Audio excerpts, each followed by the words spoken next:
Monty. C'est ça le Monty que je connais. Ça, c'est un peu de tout. Walker avéré comme n'étant pas tout à fait exact. C'est Guilbeault. Les actions d'iceberg. Ouais, ben c'est très bien. It's very nice. Les frères François.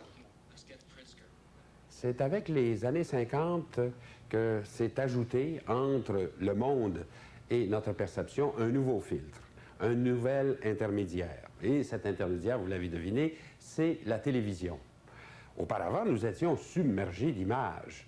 Alors, il y avait la publicité, le cinéma, la bande dessinée, le théâtre, enfin, tout ce qu'on veut, ou même la peinture. Mais avec l'avènement de la télévision, ces images vont changer de sens. Essentiellement, l'image, auparavant, était une représentation de la réalité, mais au sens très précis d'une icône, c'est-à-dire d'un signe qui joue sur la similarité avec la représentation. C'est-à-dire qu'on reconnaît que c'est une image par le fait que ça ressemble à ce qui est représenté. Bien sûr, vous avez cet aspect-là aussi dans l'image télévisée, parce qu'elle est une représentation d'un événement, une représentation du monde, d'une chose, mais elle se donne aussi comme image. Et c'était peut-être encore d'ailleurs plus frappant aux origines de la télévision. Quand vous aviez des appareils pas aussi perfectionnés que ceux d'aujourd'hui, où on voyait par exemple un côté très granuleux de l'image, les gens se plaignaient d'avoir de la neige, enfin, ou encore le côté très palpitant de l'image qui bouge et qui se divise, et aussi évidemment l'absence de couleur dans les débuts. Hein. Alors tous ces éléments-là faisaient qu'on regardait à la fois un spectacle, mais on se rendait compte que ce spectacle-là nous était filtré par une image. Hein. Et c'est d'ailleurs à ce moment-là qu'on a commencé à parler de médias, hein, c'est-à-dire donc d'intermédiaires entre la réalité et nous. Et évidemment, ce concept de médias est devenu très important. On l'a fait refluer ensuite sur les autres médias, c'est-à-dire la publicité, le cinéma, la bande dessinée, etc. Hein. Chose curieuse, alors c'est également à ce même moment, vers la fin des années 50, que se développe à la fois en Angleterre et aux États-Unis, une école de peinture, si on peut dire, en fait, qu'on va appeler le pop art, c'est-à-dire un groupe d'artistes particulièrement sensibles à cet aspect des médias et essayant de le refléter dans leur art, mais aussi réfléchissant sur leur peinture comme un média.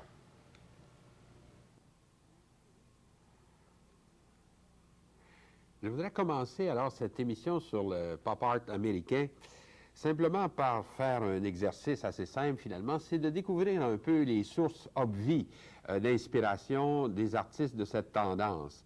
Alors, ce que je vous propose, c'est simplement de regarder un peu les images et d'essayer d'identifier les unes après les autres, enfin, où ils ont pris leur inspiration.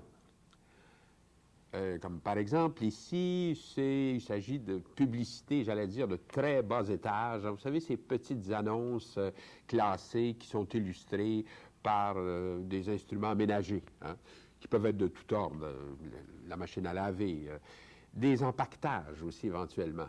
Hein. Alors là, on a donc une espèce de point de départ de certaines œuvres. Par ailleurs aussi, alors évidemment, les produits de consommation eux-mêmes, la fameuse bouteille de Coca-Cola, enfin, qu'on retrouve souvent, ou les hamburgers, hein, qu'on retrouve souvent comme ça dans les œuvres des pop artistes. Là, vous reconnaissez, je pense, facilement la bande dessinée. Hein. Lichtenstein, d'ailleurs, en a fait presque une spécialité. Et parfois, on s'est inspiré, et peut-être que ça c'est moins évident, de l'écran de télévision elle-même. Hein.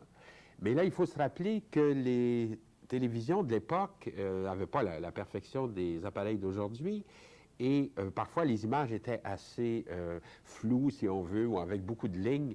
Et Warhol, qui a utilisé beaucoup ce genre d'images, souvent fait appel à de la sérigraphie pour obtenir des effets comme ça qui ressemblent à des images de télévision, soit des vues d'accident ou des vues de Jackie Kennedy, enfin ce qu'on vient de voir à l'écran. Vous auriez aussi les affiches comme telles, enfin les grandes affiches qu'on voit dans la nature là, qui annoncent toutes sortes de produits. Et j'allais dire, par association, c'est peut-être presque un art minimal par excellence, ce serait les grandes routes, enfin ces lignes qui montrent enfin, la direction de la circulation ou les stations de service. Hein. Et finalement, bien sûr aussi, dernière source d'inspiration possible, la pornographie, qui ici, d'ailleurs, est curieusement mêlée à la publicité en même temps. Alors, voyez ensemble un petit tour d'horizon rapide des différentes contributions du pop art américain. On se rend compte assez vite, qu'ils sont allés chercher, évidemment, à peu près dans tous les médias possibles et imaginables, ce qu'on pourrait appeler une espèce de reflet de notre société de consommation. Mais je ne suis pas sûr que c'est l'intention profonde, l'intention première de ces artistes. Hein. Ils n'ont pas traité ces sujets-là en sociologues. Ils ne sont même pas intéressés, à mon sens non plus, au kitsch, hein, c'est-à-dire à cet art populaire, à cet art qui rejoint la grande masse des gens et qui est répandu, en somme, partout par la publicité, par les annonces, etc. Je pense ce qui les a frappés, c'est qu'on était rendu à un stage où même le très grand public peut identifier une image comme telle, comme image. Hein.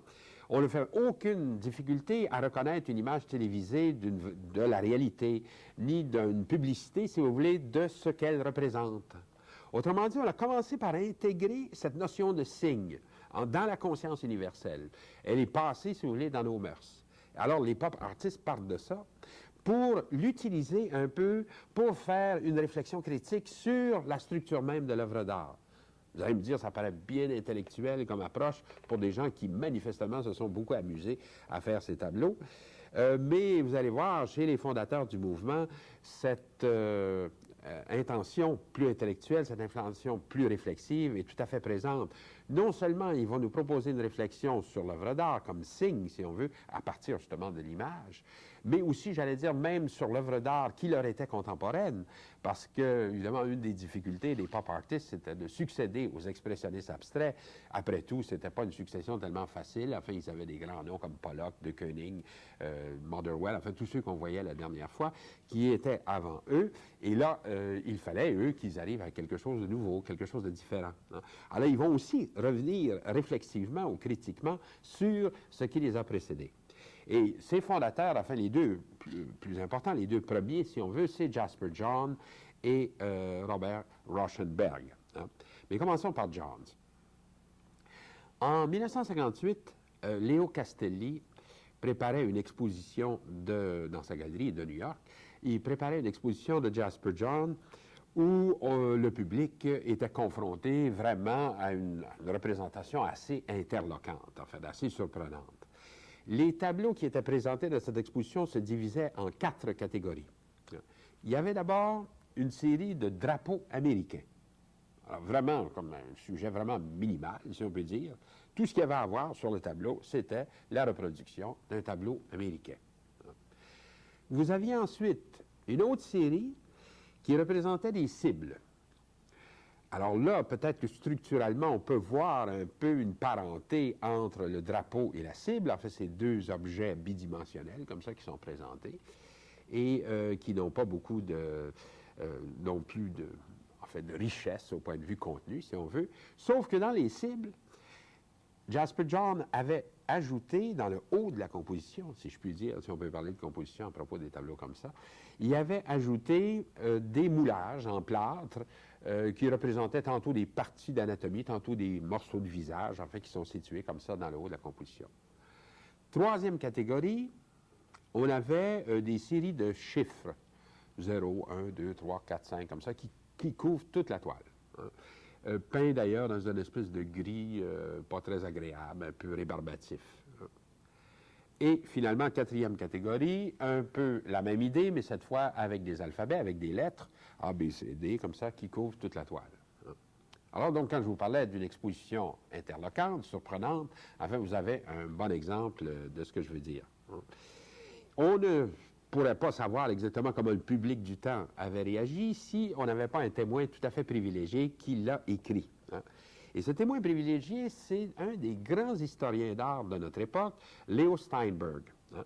Leo Steinberg est allé voir l'exposition de Jasper John en 1958 chez Leo Castelli et a eu la bonne idée, enfin, de noter ses réactions et d'en faire un article. Hein, Modern Art and the Plight of the Public, hein, qui était le titre de son article.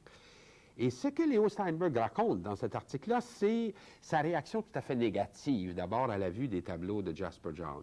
Sa première réaction a été vraiment de dire « qu'est-ce que c'est que cette histoire-là » Non seulement c'est mauvais, mais c'est presque la fin de l'art, parce que quel intérêt y a-t-il à faire des drapeaux américains, des cibles, des rangées de chiffres, des rangées de lettres? Enfin, on a l'impression que là, cette recherche de nouveauté pour la nouveauté aboutit à un cul-de-sac, enfin, qui serait ces fameux tableaux de Jasper John. Et ça, c'est la première réaction que Steinberg note. Puis il dit ensuite, j'ai commencé à être de plus en plus fasciné par les tableaux et je revenais à les voir. Il me posait des questions, j'essayais de comprendre. Et évidemment, alors ça, c'est un aspect, disons, dans l'approche du critique, là, qui fait que le tableau qui manque complètement, enfin, d'accrocher son spectateur, là, est en train, au contraire, de le reconquérir. Il y avait, en effet, plusieurs aspects dans ces tableaux qui étaient pas si faciles à assimiler et qui étaient peut-être, après tout, pas si ennuyeux. J'ai ici, à côté de moi, une bonne reproduction d'un de ces tableaux qui avait été présenté chez Léo Castelli et qui est le fameux Three Flags. Hein. Les titres de Jasper John ne nous donnent pas plus de clés sur la nature du tableau. Ils vous disent simplement de quoi il s'agit. Première chose qui a frappé Léo Steinberg quand il s'est mis à regarder un peu plus attentivement le tableau, c'était la matière même dans laquelle ils sont traités. Hein. Et d'ailleurs, c'était indiqué aussi dans le catalogue. Enfin, Jasper John avait eu recours à une technique très ancienne, puis surtout très démodée, qui s'appelle l'encaustique. Hein. L'encaustique, c'est un peu comme le mot l'indique, c'est une peinture à la cire. Hein. C'est assez difficile à manipuler, c'est pour ça que c'est devenu de moins en moins populaire et ça ne se pratique pas beaucoup aujourd'hui. Vous avez de la matière picturale qui se présente comme des bâtons de cire colorés, si on veut. Il faut les faire fondre, donc il faut du feu, il faut des instruments spéciaux, tout ça. Et vous l'appliquez à chaud sur la toile ou sur le support. Et là, ça sèche, évidemment, puis ça se solidifie, et la couleur est comme incorporée à la cire. Hein. Alors d'ailleurs, si vous voyez un peu en détail, enfin, certains morceaux de ce tableau, vous allez reconnaître justement qu'on voit un peu le côté appliqué de cette cire, là, comme ça, un peu avec difficulté, enfin, sur la surface picturale. Non seulement ça, avant d'appliquer la cire, Jasper John avait déposé sur sa toile du papier journal qu'il avait froissé puis écrasé comme ça pour faire une espèce de fond texturé. Ce qui est étrange ici, vous allez voir, quand je vous disais qu'ils ont fait un commentaire sur l'expressionniste abstrait qui les a précédés, c'est que l'effet un peu qu'on a du tableau, c'est comme si, disons, de Koenig ou Pollock avaient voulu peindre un tableau américain avec les techniques de l'expressionniste abstrait. Alors, ça paraît un peu bâclé, un peu fait rapidement, on voit des coulisses, on voit des parties qui ont l'air mal peintes ou mal finies ou un peu bâclées, si vous voulez. Et alors, tout ça, c'est un peu à la manière de l'expressionniste abstrait, mais par contre, quand on y réfléchit, s'il a fait ça à l'encaustique, il n'a pas pu faire ça avec la vitesse ou avec l'improvisation, la spontanéité qu'on avait chez les expressionnistes abstraits. Hein. Alors, on comprend là que c'est comme, si vous voulez, un tableau de Koenig, mais figé, hein, qui aurait pris en pain comme ça devant nos yeux. Ça, c'est la première impression. Ensuite, il y a cette idée que pourquoi ce sujet du drapeau? Hein? Pourquoi ce sujet de la cible? Et pourquoi c'est les sujets qui ont attiré l'attention de Jasper John plutôt que d'autres? Si vous remarquez, tous les tableaux de Jasper John, ceux que je mentionnais, représentent des objets qui sont eux-mêmes bidimensionnels dans la réalité. Hein? Autrement dit, c'est comme s'il voulait faire coïncider le fait que la peinture elle-même est une surface avec le sujet même qui est représenté, qui lui aussi se présente comme une surface. Hein? C'est vrai des drapeaux, c'est vrai des cibles, c'est vrai des rangées de chiffres, des rangées de lettres, etc. Toujours, le choix que Jasper John a fait à l'intérieur de tous les sujets possibles, c'est d'aller chercher quelque chose qui était bidimensionnel. Vous allez dire ici, par contre, il y a comme 3 drapeaux. Effectivement, quand il choisit de montrer quelque chose qui serait un peu comme en 3 dimensions, comme ici, en réalité, vous avez comme 3 peintures superposées, montées sur un faux cadre et collées l'une par-dessus l'autre. Hein? Alors là, quand il décide de faire quelque chose qui soit vraiment en 3 dimensions, là, il utilise vraiment la 3 dimensions, c'est-à-dire qu'il monte ses toiles sur des faux cadres, puis les colle comme ça en relief. Alors, pourquoi cette décision? Je dirais que Johns nous propose une espèce d'anti-perspective. Quand vous placez des objets en perspective, celui qui est le plus rapproché de vous paraît plus grand et celui qui est plus loin paraît plus petit. Mais là, vous avez exactement l'inverse, c'est-à-dire que le drapeau le plus petit, c'est celui aussi qui est le plus près physiquement de vous. Hein? C'est comme donc s'il renversait la perspective. Finalement, donc, chacun de ces tableaux est plus intéressant qu'on pourrait le penser à première vue. Et dans la démarche de Leo Steinberg, bien sûr, cet intérêt croissant des tableaux de Johns l'a beaucoup frappé. Enfin, à première vue, donc, on ne voit pas grand-chose, puis peu à peu, on se rend compte qu'il est en train de jouer sur plusieurs notions, enfin, qu'il fait une espèce de critique de la peinture, comme ça, à travers chaque tableau. Avec White Flags, par exemple, hein, qu'est-ce qui se passe exactement? C'est, vous avez un drapeau, mais où il n'y a plus de couleur. Hein, c'est comme si on supprimait donc l'élément coloré pour voir qu'est-ce qui résiste. Et qu'est-ce qui résiste, en fait, c'est la structure même du drapeau, avec des bandes, avec des étoiles, des carrés, etc. C'est-à-dire autant de formes qui font un peu écho au support sur lequel le tableau est peint. Ce que je veux dire, c'est que le tableau est peint sur un rectangle et toutes ces bandes du drapeau américain, en fait, qui sont aussi faites avec des lignes droites, si vous voulez, qui sont comme des rectangles allongés, font écho, dans leur forme même, au support du tableau. Hein. Alors là aussi, vous avez une espèce de réflexion sur la structure de l'image chez Jasper John. Maintenant, les cibles.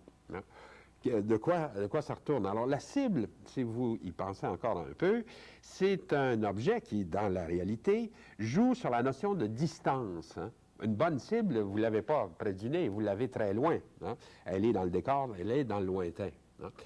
Et alors, si vous aviez une cible dans le contexte d'une galerie d'art, vous brisez cette distance avec l'objet. Hein? C'est-à-dire que là, vous faussez un peu la cible, vous en faites une fausse cible, et donc vous en faites un tableau, éventuellement.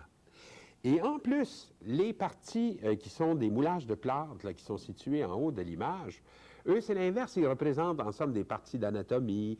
Ils représentent un nez, une bouche, un œil, ou alors des fois des bouts de visage comme ça. Normalement, le visage, dans la réalité, c'est quelque chose qui est près de nous, c'est quelque chose avec lequel on a un rapport de communication direct. Là, au contraire, les bouts de visage sont situés tout à fait en haut de l'image, c'est-à-dire dans le lointain. Alors, autrement dit, dans la même structure, c'est difficile de parler simplement d'un tableau ici, puisqu'il y a un aspect à la fois sculpture, puis un aspect, disons, peinture dans les cibles de Jasper John. Vous avez, on brise les rapports, si vous voulez, du spectateur par rapport à l'objet de deux façons. On met une cible proche, qui devrait être loin, et on met des visages loin, qui devraient être proches. Hein. Alors donc, on joue comme ça en renversant les rapports normaux qu'on a avec les objets. Hein. Une cible verte, maintenant, bien, encore là, une cible verte, c'est presque une contradiction dans les termes, parce que normalement, une cible est faite en couleur très vive, il faut qu'on puisse la voir bien, mais si vous mettez dans un champ, dans un gazon, une cible verte, plus personne ne peut la voir. Hein. Et donc, ça revient d'une certaine façon aussi à cette idée de briser les distances, de briser le rapport qu'on pourrait avoir avec la cible. Hein. Et donc, chaque fois, d'une certaine façon, on pourrait dire que Jasper John travaille sur des notions qui sont inhérentes à la structure même du signe pictural, comme soit sa structure interne ou soit le rapport entre le signe et le spectateur.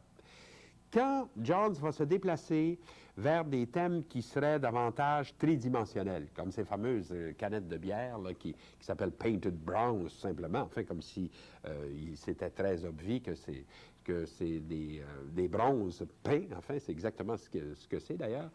Et là, quand il décide évidemment de faire des choses en trois dimensions, il les fait véritablement. C'est-à-dire, quand on passe de la représentation de quelque chose qui, dans la réalité, est donné comme un volume, le médium qu'on choisit, c'est celui de la sculpture. Un peu, d'ailleurs, comme dans les cibles de tout à l'heure, quand il s'agit de représenter un visage, là, on va utiliser des moulages de plâtre. Hein. Alors, dans Painted Bronze, en fait, qui sont comme deux canettes de bière, tout simplement, il y a cette décision de revenir, en somme, à la sculpture. Mais en plus de ça, il y a une espèce de, j'allais dire, d'ironie ou de clin d'œil que Jasper Johns fait. Vous savez, à l'époque, il y avait un sculpteur anglais qui était très célèbre, qui l'est encore d'ailleurs, c'est Henry Moore. Et Henry Moore parlait souvent de inner and outer forms, c'est-à-dire des formes qui sont creusées à l'intérieur de la pièce, puis d'autres, au contraire, qui sont la pièce elle-même occupant un espace. Enfin, c'est donc une forme extérieure puis une forme intérieure. Et là, si vous remarquez, dans le Painted Bronze de Jasper John, il y a une des canettes de bière qui est ouverte, puis l'autre qui est fermée. Alors, il a fait un peu comme ça, un inner and outer form à sa manière. Hein. Avec Drawer, vous avez un tableau qui a l'air très, très peu séduisant. En fond, tout ce qu'on voit, c'est vraiment un tiroir qui est comme... John l'a tout fabriqué en bois, etc., enfin, puis couvert d'une toile, puis peint comme ça, toujours avec cette espèce de gris un peu délavé. Et là, on pourrait y voir toutes sortes d'allusions à de l'histoire de l'art. Je pense à Cézanne. Vous vous souvenez quand on avait parlé des plans repoussoirs chez Cézanne, hein, dans les natures mortes de Cézanne? On peut penser aussi à Hoffman, un peintre américain, alors plus proche de Jasper John finalement, qui parlait toujours de push and pull. Alors là, c'est presque comme si John avait voulu illustrer directement le push and pull, enfin la possibilité de tirer le tiroir ou de le repousser de Hoffman. Hein. Dans Coat Hanger, qui est tout simplement donc un cintre hein, sur lequel et qui est dans le dessin ici, le cintre est réel. Enfin, il est vraiment, disons, il y a un clou et tout ça, il est suspendu à ce moment-là. Là, disons, Johns réfléchit un peu sur le dessin comme tel. Hein. On a parlé de peinture, on a parlé de sculpture chez Johns, et maintenant, qu'est-ce qu'il y en est du dessin lui-même? Le dessin qui est fait de façon linéaire, et là, il cherche aussi dans la réalité, enfin, des objets linéaires. Il n'y en a peut-être pas beaucoup, mais certainement qu'un cintre sur lequel on suspend des vêtements est un bon exemple de cette façon-là.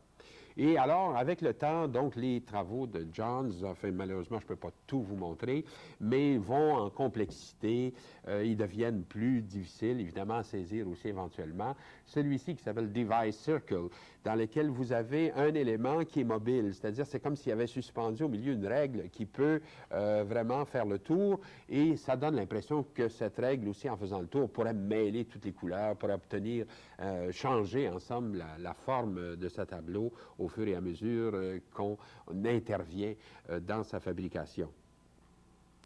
Autant Jasper John a aimé travailler avec des moyens très simples, j'allais dire presque avec des moyens pauvres pour arriver quand même à faire des propositions intéressantes, autant Robert Rauschenberg, qu'on aborde maintenant, a aimé au fond faire des objets très complexes, très compliqués. Hein. Dans Bed, tout simplement donc lit, il a utilisé une véritable courte pointe qu'il a maculée de traces de peinture, de bave, on a l'impression, enfin tellement que c'est fait de façon outrée. Et il a collé tout simplement sur le mur cette courte pointe. Hein. Et là, il a défini ce genre de tableau, bon, enfin, c'est difficile de situer ça, en fait, c'est ni un tableau ni une sculpture, c'est comme un peu entre les deux. Il a défini ça comme un combine, c'est-à-dire une espèce de combinaison dans laquelle on prendrait en somme des choses qui sont dans la vie et on les transformerait en œuvres d'art. Ici, la transformation est faite de deux façons. Si vous voulez, il y a d'abord ces dégoulinures de peinture qui interviennent sur le lit qui est représenté là, et d'autre part, ce lit qui, normalement, dans la vie courante, est donné à l'horizontale, est là, maintenant, dressé verticalement sur un mur. Hein. Et à l'époque où il faisait ces combines, Rauschenberg a expliqué que son intention à lui, c'était de travailler dans l'intervalle qui sépare l'art de la vie, hein, d'être comme ça entre les deux. Et vous vous rappelez, au fond, c'est une idée qu'on avait traitée à propos de Duchamp, ça. Quand je vous disais que chez Duchamp, le grand problème, c'était de faire reculer les frontières de l'art de plus en plus vers le non-art, de travailler justement à cette frontière entre les deux régions. Alors, on peut dire que Rauschenberg fait ça aussi dans ses œuvres. On pourrait définir Bed comme une espèce de ready-made hated. Hein. Sauf que chez Duchamp, dans le choix des objets, aucune esthétique intervient. Hein. Chez Rauschenberg, il a quand même là choisi un objet qui était assez touchant pour lui. En tout cas, c'est sa courte pointe, la courte pointe qu'il avait chez lui. Et il va habituellement, d'ailleurs, avoir, dans le choix de ses objets, souvent des intentions un peu esthétiques. Hein. Dans Monogramme, non seulement on a des objets, mais on a, j'allais dire, on a des objets tout à fait inattendus. Il a utilisé une chèvre empaillée, un pneu, et la surface sur laquelle ces objets-là sont disposés est vraiment importante. Enfin, elle est lourde même d'une certaine façon, comme si on affirmait la surface picturale comme un véritable objet, enfin parmi d'autres. Là, vous avez une autre idée, c'est-à-dire on se rapproche peut-être plus de la façon plus classique de considérer une peinture comme une surface. Et ça fait un peu penser, vous savez, à ces cartons ou à ces panneaux de liège qu'on utilise pour mettre des notes, pour épingler, disons, des cartes postales qu'on a reçues, des photos de famille, etc. Un peu comme si, peu à peu, on accumulait comme ça un combine d'images, hein, et qui ressemblerait un petit peu, si l'on veut, à l'esprit humain, enfin, avec tous ses souvenirs, avec toutes ses expériences. D'ailleurs, dans ce cas, Rauschenberg allait aussi loin que faire des allusions à ses propres œuvres dans ses combines. Ici, il fait une citation, en fait, d'un tableau qui s'appelait White Painting, si on peut dire. En fait, il s'agissait simplement de panneaux peints en blanc, et il s'attendait que l'ombre des gens qui passent devant le tableau soit, en somme, ce qui apparaît sur le tableau. Hein. C'est un peu analogue, si vous voulez, en peinture. C'est un analogue de la musique de John Cage, qui aussi procédait comme ça, en prenant, en somme, en enregistrant sur la rue ou en enregistrant à l'intérieur d'un vernissage de peinture, des sons qu'il combinait ensuite. Hein. Dans First Landing Jump, qui est un combine dans lequel on fait intervenir aussi des pneus et des objets, enfin, en 3 dimensions, la chose un peu que à laquelle Rauschenberg veut faire allusion, c'est, vous savez, cette expérience de l'avion qui atterrit et la première fois que les pneus touchent le sol, là, on a justement une espèce de sursaut, de saut qui se passe à ce moment-là. Et là, c'est comme si tout le tableau atterrissait, enfin, sur le sol avec la façon dont il est présenté. On a l'impression d'ailleurs qu'il n'y a pas de limite de ce que Rauschenberg peut faire. Il a même intégré parfois de véritables horloges dans des tableaux, des horloges qui fonctionnent, donc dont il faut changer éventuellement les batteries, qui sont à des temps différents comme ça, comme pour donner un peu de vie au tableau. Vous vous souvenez, à propos de Malevich, j'avais signalé ça dans les tableaux alogiques ou anomiques de Malevich, comme l'anglais à Moscou. Il y avait une véritable cuillère en bois qui était fixée dans le tableau. Il y avait un thermomètre dans la femme à la colonne d'affiche. Alors, c'est un peu dans cette tradition-là aussi que Rauschenberg a travaillé. Andy Warhol est peut-être le plus représentatif de tout le mouvement. Vous vous souvenez, j'ai montré quelques images de ce peintre au début. Il faut lui revenir parce qu'il est trop important dans le développement du pop art. Hein. Il est célèbre, évidemment, pour ses fameuses soupes Campbell, en fait, qu'il a fait de toutes sortes de façons, soit en les isolant complètement sur une toile, ou soit, comme ici, en montrant jusqu'à 100 sur la même toile. Hein. On ne peut pas nier que la ressemblance absolue avec le modèle a quelque chose de troublant, hein, dans le cas de Warhol. C'est comme s'il copiait de tellement près les choses dont il s'inspire qu'on dit, ben, il n'y a pas de difficulté là-dedans, c'est facile à faire. Hein, vous savez, même quand il a fait ses imitations des bandes dessinées de Dick Tracy, l'auteur véritable de ces bandes dessinées, qui était Hal Capp, l'avait poursuivi en justice parce qu'il disait qu'il y avait des droits enfin, sur ces choses-là et qu'il avait copié de trop près. Hein. Donc, ce côté-là, très proche du modèle, a quelque chose de troublant. Mais en même temps, ça explique pourquoi Warhol va chercher justement ces choses qui sont si communes, si près de nous, comme des soupes Campbell, comme des bouteilles de Coca-Cola. C'est que, comme c'est déjà très intégré dans notre structure mentale, j'allais dire, comme c'est déjà perçu comme des images, on peut les oublier et faire attention au contraire à d'autres aspects plus formels dans le tableau. Comme par exemple ici, le côté très symétrique de ces compositions-là, le côté, j'allais dire, presque emblématique de la couleur.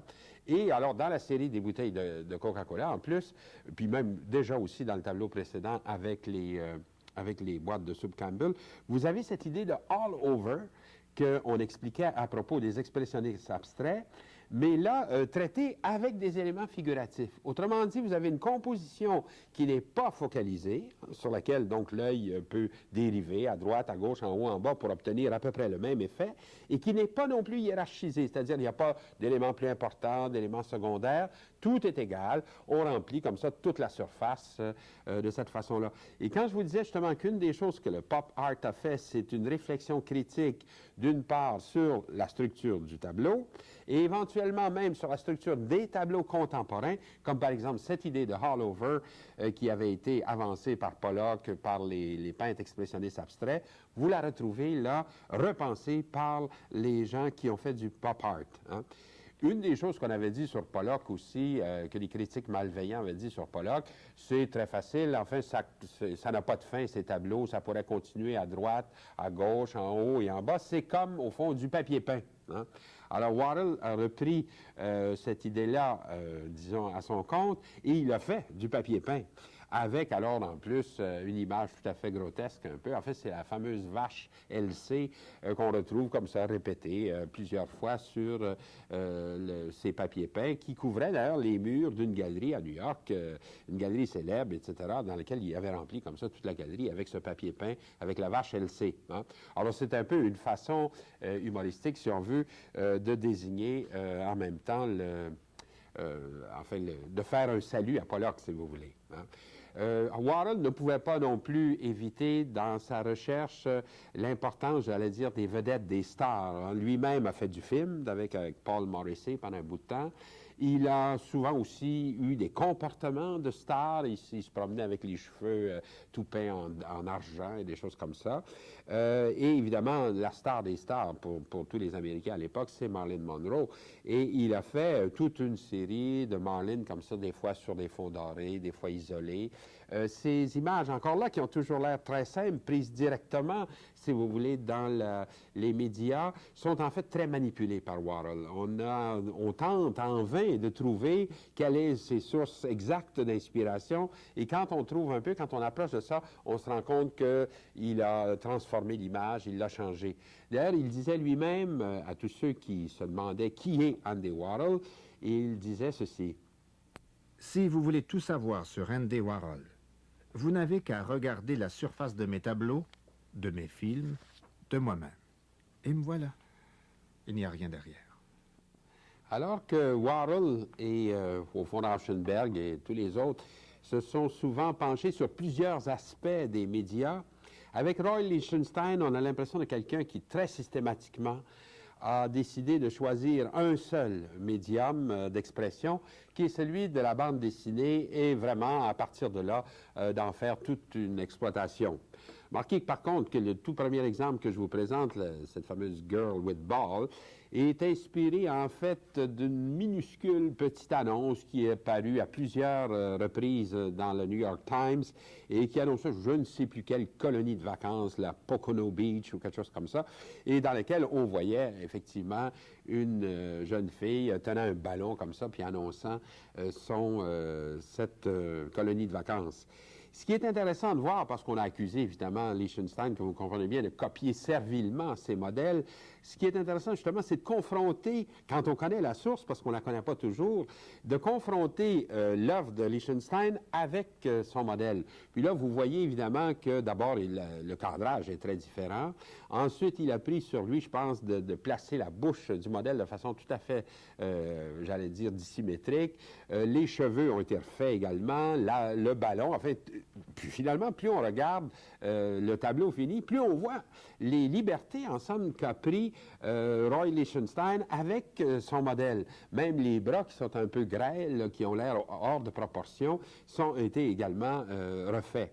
Et si bien que quand on a, disons souvent, accusé Lichtenstein de copier trop servilement ces modèles, il a fini par se choquer justement sur cette fameuse notion de transformation. On dit, vous ne transformez pas assez vos sources. Transformation. Quel mot étrange. On insinue que l'art transforme. Ce n'est pas vrai. L'art donne forme, un point c'est tout. Jamais un artiste n'est parti du modèle, simplement de l'art. En réalité, mon travail, si peu qu'il le semble à certains, diffère de la bande dessinée en ce sens que chaque trait de mon tableau y occupe un emplacement différent. Il ne pouvait pas en être autrement si on comprend en particulier comment Lichtenstein travaillait. Hein. C'est-à-dire que souvent, il faisait des croquis ou des esquisses préparatoires à son tableau fini. Il allait chercher dans des sources différentes les éléments qui vont être intégrés dans le tableau. Et souvent, il travaillait même avec un épidiascope où il projetait des images sur la toile avant de faire des tracés, etc. Alors donc, il y a toute une élaboration dans le tableau de Lichtenstein. Et s'il y a quelqu'un qui transforme sa source, c'est bien lui. Voici maintenant un exemple, alors qui est pris vraiment d'une bande dessinée. qu'il a intitulé d'ailleurs à partir, vous savez, de ces imitations de sons qu'on fait dans les bandes dessinées, surtout quand ils ont des sujets guerriers, comme c'est le cas ici. Taka, taka, hein, ça c'est le bruit de la mitrailleuse un peu. D'ailleurs, ces sons-là sont toujours dans les bandes dessinées tout à fait étonnants et amusants à remarquer. Et là aussi, dans ce cas précis, on connaît sa source et vous allez voir aussi par comparaison qu'il a changé beaucoup d'éléments. Comme par exemple, la main qui apparaît à gauche en bas a été supprimée, la tête du soldat qui est à droite là, avec son casque aussi est disparue, le texte lui-même a été refait, etc. Si bien que là encore, on a l'impression, enfin, d'une transformation assez substantielle de la source. Au fond, il ne faut jamais oublier que pour Lichtenstein, la bande dessinée est une image et qu'elle est une image qui fait un commentaire sur le tableau comme image et au fond, il s'en sert à ce titre-là. Il n'est pas beaucoup intéressé en particulier par le côté narratif de la bande dessinée. Vous savez, quand on a plusieurs carreaux dans une bande dessinée, enfin, c'est qu'on a les étapes d'une histoire, enfin, et donc on veut parler d'une narration comme ça, scène par scène, hein. Quand Lichtenstein a recours, comme dans ce tableau-là, Wham, à ce procédé, en fait, de procéder entre deux, comme un diptyque, si on veut, en réalité, il s'agit d'une seule image, en fait, qu'il intègre comme ça. C'est un avion qui est en train de descendre un autre, et d'où le son, encore Wham, là, qui a donné le titre au tableau. Alors, il est en train, en somme, de nier cet aspect narratif. En fait, c'est une seule composition qui par hasard, se trouve en deux tableaux. D'ailleurs, il en a fait des propositions complètement abstraites dans cet esprit-là, dans lesquelles vous voyez des motifs d'art déco qui sont répétés à 4 exemplaires, comme ça, sur une surface, enfin, avec des éléments modulaires.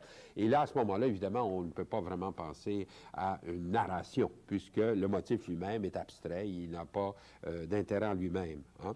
Alors, d'ailleurs, toujours, d'une certaine façon, les tableaux de Lichtenstein vont chercher des réminiscences, en fait, dans un passé, je dirais, pas trop lointain, qui est par exemple les années 30, ou encore, alors, ses compétiteurs directs, c'est-à-dire la génération des peintres qui l'a précédé, les expressionnistes abstraits. Il a fait de très étonnants tableaux dans lesquels il a peint, dans le style, le plus pur style de la bande dessinée, des visions, enfin, de peinture qui ressemblent un petit peu à ce que des gens comme, disons, De Kooning ou Pollock auraient pu faire, hein. Et alors là, c'est curieux parce que c'est comme si un auteur de bande dessinée voulait, en somme, décorer la chambre d'un de ses héros avec un tableau de Kooning, hein. Alors, comment il l'aurait fait? Vous savez que cette trame dans les bandes dessinées qu'on appelle le bendé, là, qui sont les séries de petits points, c'est ça que reprend toujours, évidemment, Lichtenstein dans ses tableaux. C'est une façon, évidemment, d'obtenir des nuances de couleurs qu'on ne pourrait pas obtenir autrement, et surtout avec beaucoup d'économies de moyens, comme dans la bande dessinée, où on ne veut pas trop employer de trop de couleurs. Alors, on avait ces petites trames comme ça qui peuvent donner toutes sortes de nuances, hein. Finalement, alors, Lichtenstein s'est amusé, alors, enfin, je pense, il y a vraiment un côté d'humour là-dedans, et il s'est amusé à faire toute une série de tableaux qui sont en réalité des citations de tableaux connus, mais transformés dans le style de la bande dessinée. Et ce que je vous propose justement, c'est une excellente révision pour ce cours qui porte sur l'art moderne, puisqu'il a fait lui-même une espèce de révision de tout l'art moderne, depuis Monet, enfin jusqu'au cubiste, en passant par Picasso, etc. Alors je vous demande simplement de revoir un peu les tableaux de Lichtenstein en essayant de retrouver ses sources. Alors vous avez reconnu, j'imagine, les fameuses meules de foin, afin que Monet avait peint, hein. Il y a d'ailleurs ici une drôle de façon de traiter cette citation de Monet. Vous vous souvenez qu'un des problèmes que Monet avait eu, c'est quand il avait peint à contre-jour ces meules, elles étaient devenues comme des surfaces planes. Et là, un peu, c'est ça que Lichtenstein retrouve avec ce procédé, en fait, de gros points comme ça. Il donne une espèce de valeur de surface à ces objets, enfin, dans un paysage vraiment minimum.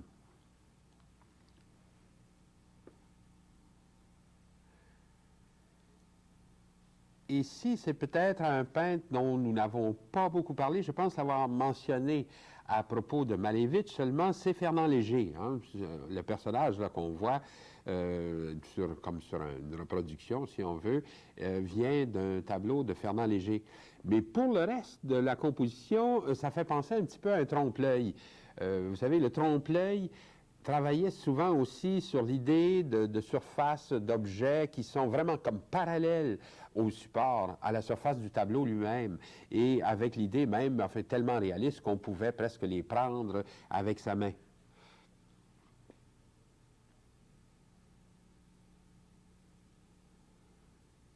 Et là, bien sûr, une nature morte cubiste, enfin presque classique, avec tous les éléments qu'on a dans une nature morte cubiste habituellement, le journal, les cartes à jouer, la pipe, disons la guitare, bien sûr, et le petit tabouret, enfin, tous ces éléments, puis même le petit élément en losange qu'on a dans le fond, ça aussi, ça serait très caractéristique, enfin, d'une nature morte cubiste.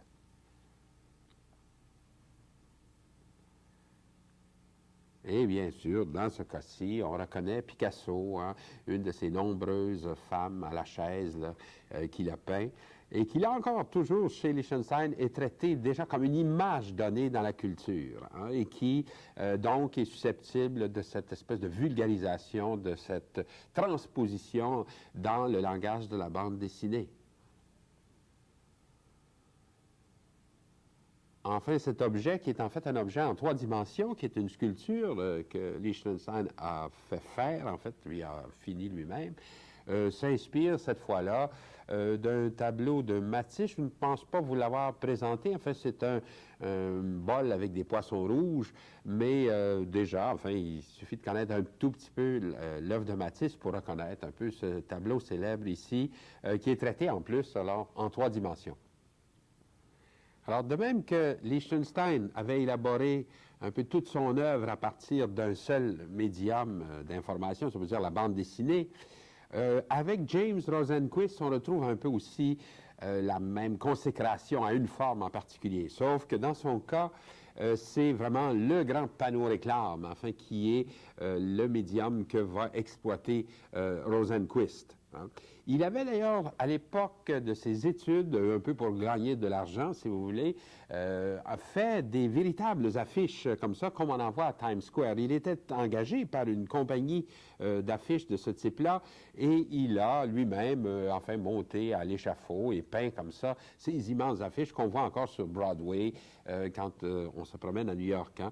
Il se souvenait d'ailleurs lui-même d'un épisode de ses aventures, en fait, d'étudiant, si on veut, quand il avait eu à faire l'affiche pour un cinéma Astor Victoria, sur Times Square en plus.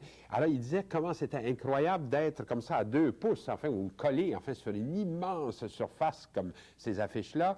Il dit, on perd évidemment de vue l'ensemble, c'est pas possible, on travaille sur un détail, sur un bout de nez, ou sur un œil, ou même, j'allais dire, moins que ça, enfin, sur le coin d'un œil, etc. Et en même temps, enfin, le reste de la surface sur laquelle on travaille est comme infini. Hein? C'est-à-dire ces changements brusques d'échelle, d'être en train de travailler sur un aspect minuscule, puis par ailleurs d'avoir comme ça cette immense surface qui est derrière, dit que ça l'avait en fait beaucoup marqué, enfin beaucoup impressionné. Et effectivement, dans ces tableaux, on retrouve un peu ces deux aspects. À la fois, disons souvent, la dimension énorme des tableaux de Rosenquist, et en plus, ces changements brusques d'échelle. Dans I Love You with My Ford, qui est presque, comme on pourrait dire, en fait, l'essence même de l'américanisme. Enfin, vous avez en haut, au premier plan, cette voiture qui est vue comme ça en très, très gros plan, cette voiture Ford, toujours un petit peu démodée, un petit peu, c'est ce que j'avais signalé à propos de Lichtenstein aussi. On va chercher dans le passé récent des formes ou des objets. On ne prend pas des choses trop, trop près de soi, enfin, pour avoir un peu ce côté un peu nostalgique. Alors, vous aviez ça, donc, au premier plan. Au centre, un peu, à une espèce de scène un peu plus érotique. En fait, c'est un couple qui sont en train de faire l'amour, en fait, dont on voit simplement les deux visages, et qui est traité, là, en gris, si on veut, c'est-à-dire un peu dans la couleur qu'on utilisait dans les grandes affiches pour signaler, en fait, les films. Hein. Surtout que, si vous remontez justement à une époque un peu plus ancienne, les films sont en noir et blanc, et alors les affiches aussi sont faites en grisé ou en gris comme ça, quand il s'agit d'annoncer un film. Et finalement, alors, pour finir, vous avez cette masse informe de spaghetti qui nous tombe à la sauce tomate, qui nous tombe dessus, en fait, qui est l'ordre de la consommation. Et là, le passage brusque des 3 registres, si on veut, à la fois la nourriture, l'amour et la voiture, enfin, C'est vraiment comme l'univers un peu des affiches. Non pas, c'est pas ce qu'on voit sur une seule affiche, mais c'est ce qu'on verrait si vous vous promenez dans la ville ou si vous vous promenez à l'extérieur, dans les faubourgs, si on veut. Vous voyez cette succession d'affiches les unes après les autres et vous avez donc mentalement des associations aussi incongrues que celles qu'on voit dans ce tableau. Hein.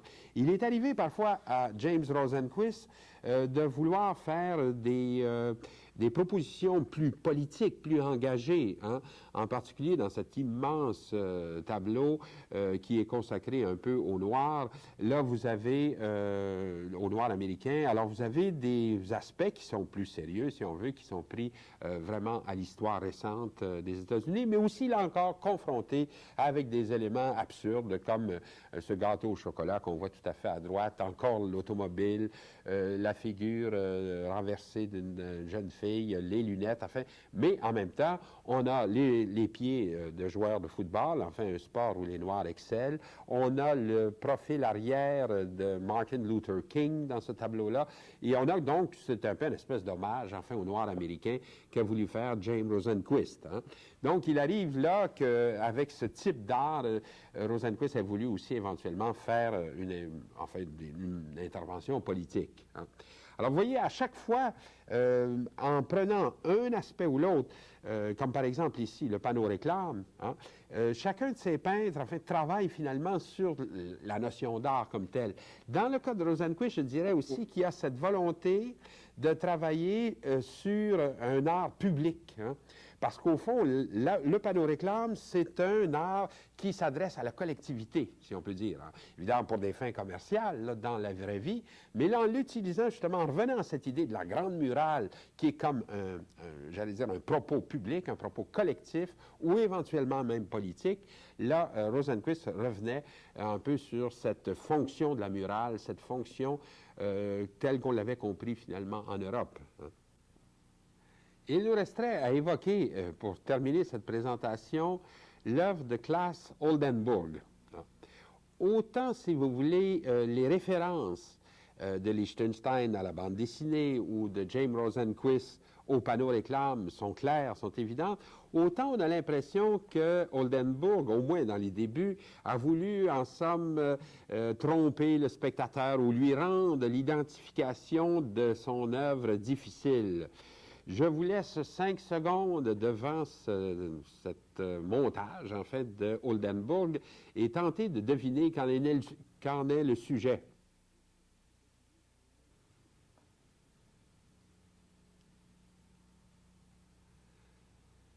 Alors, il s'agit évidemment du on-cola par excellence. Vous pouvez lire 7-Up, en fait, le chiffre 7 et UP, comme ça, qui sont alors là présentés sur du plâtre avec, je pense qu'il utilisait du coton fromage d'abord, qui était placé sur du plâtre, puis ensuite solidifié.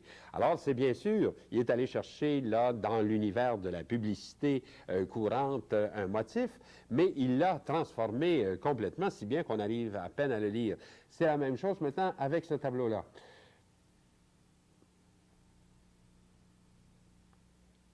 Alors, vous avez peut-être reconnu ça s'appelle Red Tie. Alors, c'est, vous savez, c'est bas pour les femmes, alors en rouge, qui sont présentés là aussi avec du plâtre, avec toutes sortes, dans un contexte, enfin, où on n'attendrait vraiment pas.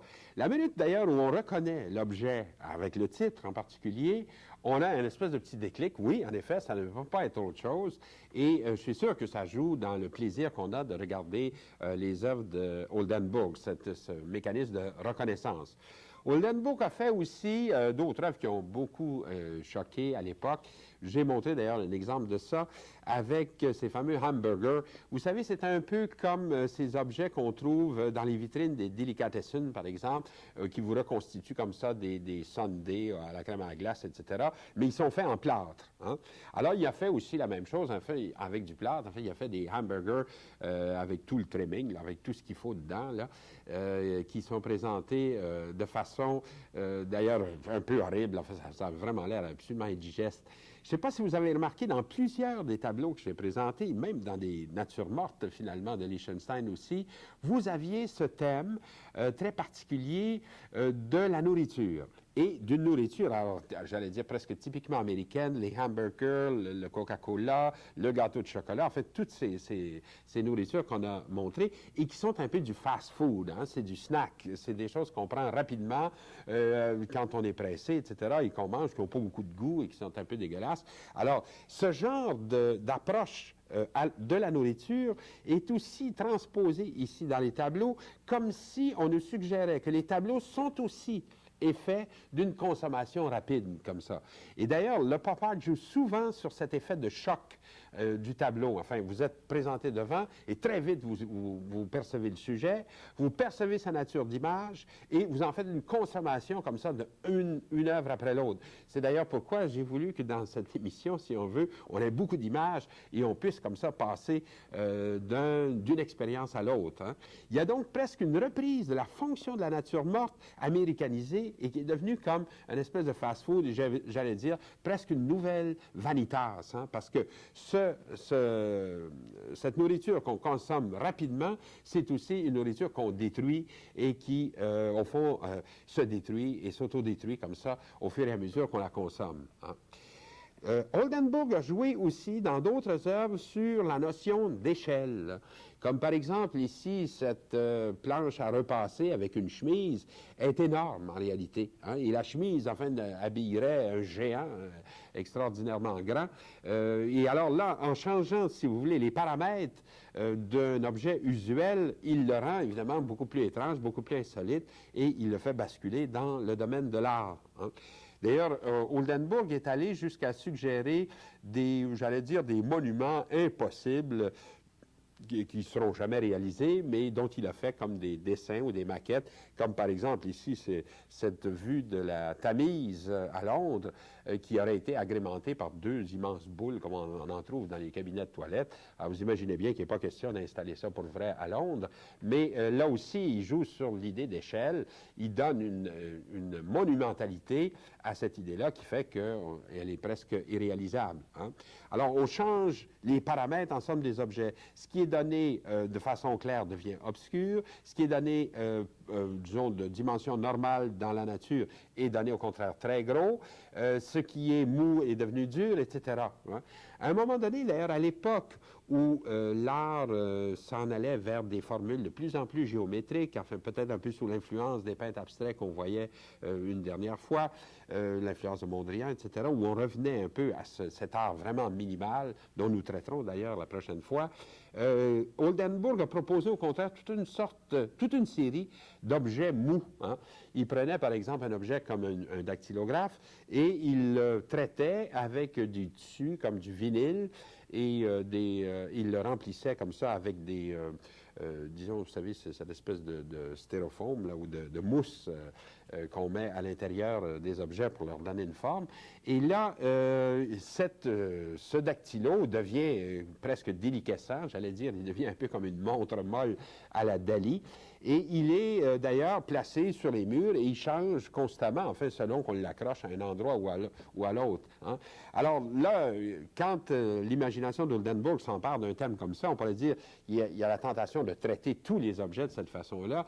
Il a fait des bains comme ça, il a fait aussi des éventails, si je me souviens. Enfin, il y a toute une série d'objets qui ont été transformés comme ça en objets mous, qui changent constamment selon la façon dont on les accroche et qui sont faits comme ça en vinyle, hein, comme par exemple, encore là, ce bain avec la douche à côté, etc., qui est représenté, en fait, qui est retransposé comme ça en vinyle complètement. Hein. Alors là, ces objets, enfin, font une espèce de commentaire au moment donné où l'art est tenté par la géométrie, et au contraire, à un moment donné, il a fait aussi un ensemble qui s'appelle Bedroom Ensemble, dans lequel il a reconstruit tous les meubles d'une chambre à coucher. Et là, il s'agit au contraire d'une chambre, j'allais dire, la plus douce, la plus confortable, la plus molle du foyer, qui là, au contraire, est traitée en dur, est traitée par des formes géométriques précises, un cercle pour le miroir, un parallélogramme, disons, pour la commode qui est là. Le lit également, il n'est pas strictement, disons, rectangulaire, il l'a fait avec des angles spéciaux. et même le tableau qui est sur le mur, qui est en fait un bout de tissu qui a été taillé comme ça, tout simplement, à l'imitation un petit peu d'un Pollock, si on veut. Alors, cette chambre qui devrait normalement être la plus douce est transformée au contraire en dur. Alors là aussi, il y a changement des paramètres, et c'est comme ça qu'un peu cette installation, si on peut dire, devient tout d'un coup aussi un objet d'art. Hein.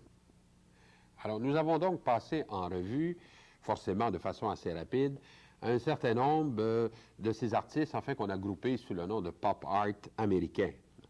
Il est sûr qu'ils ont fait un commentaire, si vous voulez, sur la société dans laquelle ils ont œuvré.